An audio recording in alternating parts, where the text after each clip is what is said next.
या मला आपल्याशी बोलायचंय या कॅचलाईनच्या माध्यमातून मनसे अध्यक्ष राज ठाकरे यांनी महाराष्ट्राच्या जनतेला आणि पक्षाच्या कार्यकर्त्यांना साथ घातली आहे। लोकसभा निवडणुकीच्या निकालानंतर राज ठाकरेंची शनिवारी मुंबईमध्ये जाहीर सभा होती आहे। निकालानंतर ते पहिल्यांदाच कार्यकर्ते आणि जनतेशी जाहीरपणे संवाद साधणार आहेत। या सभेच्या निमित्ताने सुरू असलेल्या तयारीचा घेतलेला आढावा आणि पक्षाच्या नेत्यांची आमचे प्रतिनिधी दिनेश दुखंडे यांनी केलेली ही बातचीत।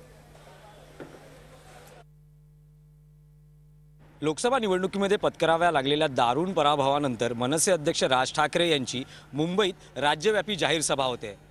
31 मे म्हणजे शनिवारी ही सभा होते। सायंकाळी 5 वाजता मुंबईतल्या सोमय्या मैदानावर सभा होते आणि या सभेच्या निमित्तानं तयारी सुरू झालेली आहे। राज्यभरातल्या विविध भागांमधून लाखो कार्यकर्ते सोमय्या मैदानावर येणे अपेक्षित आहे आणि त्या निमित्तानं मनसेचीही मोठ्या प्रमाणावर तयारी सुरू आहे। मनसेचे नेते ही सभा यशस्वी करण्यासाठी मेहनत घेत आहेत। आपल्यासोबत आहेत मनसे पक्षाचे नेते शिरीष सावंत आणि मनसे आमदार नितीन सरदेसाई। नेमकी सभेची काय तयारी आहे, सभेचा काय नूर आहे, हे आपण या दोघांकडून जाणून घेणार आहोत। सर्वप्रथम शिरीषजी, मला जाणून घ्यायचं आहे की सभेसाठी नेमकी काय व्यवस्था करण्यात आलेली आहे आणि किती लोक या सभेला येतील असं तुम्हाला वाटतंय?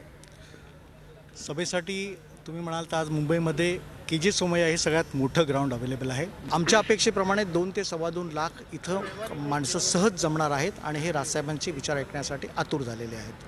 आपल्यासोबत नितीन सरदेसाई आहेत। लोकसभा निवडणुकीत मोठ्या दारुण पराभवाला पक्षाला सामोरं जावं लागलं, कार्यकर्ते खचलेले आहेत पराभवानंतर। अशा वेळेस मनसेसाठी ही किती महत्त्वाची सभा आहे? मनसेसाठी राजसाहेबांची प्रत्येक सभा ही खूपच महत्त्वाची असते, तशीच ही सभासुद्धा खूप महत्त्वाची आहे। आणि तुम्ही आत्ता जे म्हणलात की कार्यकर्ते खचलेले आहेत, मला तसं वाटत नाही, कारण गेले काही दिवस या सभेच्या निमित्ताने ज्या वेळेला मला संपूर्ण महाराष्ट्रामधल्या कार्यकर्त्यांशी संपर्क होतो आहे, त्यांच्यामध्ये आजही तोच उत्साह, तोच सगळा एकंदरीत वातावरण त्यांच्यामध्ये आहे। फक्त त्यांना थोड्याशा मार्गदर्शनाची गरज आहे, जे उद्याच्या सभेमधून त्यांना राजसाहेब करतील। या सभेच्या निमित्तानं जी तयारी होते, राज्यभर जे पोस्टर्स लागलेले आहेत, त्यामध्ये या मला आपल्याशी बोलायचं आहे अशा पद्धतीची भावनिक साथ राज ठाकरे यांनी दिलेली आहे। नेमकी ही साथ घालण्याची गरज का वाटली? ही भावनिक साथ आहे असं मला वाटत नाही। राजसाहेबांची एक स्वतःची कुठलीही सभा असेल किंवा कुठला मोठं असेल तर त्याचं एक कुठलं तरी एक ते वाक्य ते घेतात किंवा त्यांची एक कॅचलाईन असते। यापूर्वी ज्या गेल्या फेब्रुवारीमध्ये ज्या महाराष्ट्रभर त्यांच्या 10 सभा झाल्या होत्या, त्यावेळेला त्यांनी त्याच्यामध्ये एक घेतलं होतं की मी तुमच्याकडे मत मागायला नाही, मत मांडायला येतो आहे। त्या पद्धतीने यावेळेला म्हटलं आहे की या मला आपल्याशी बोलायचं आहे।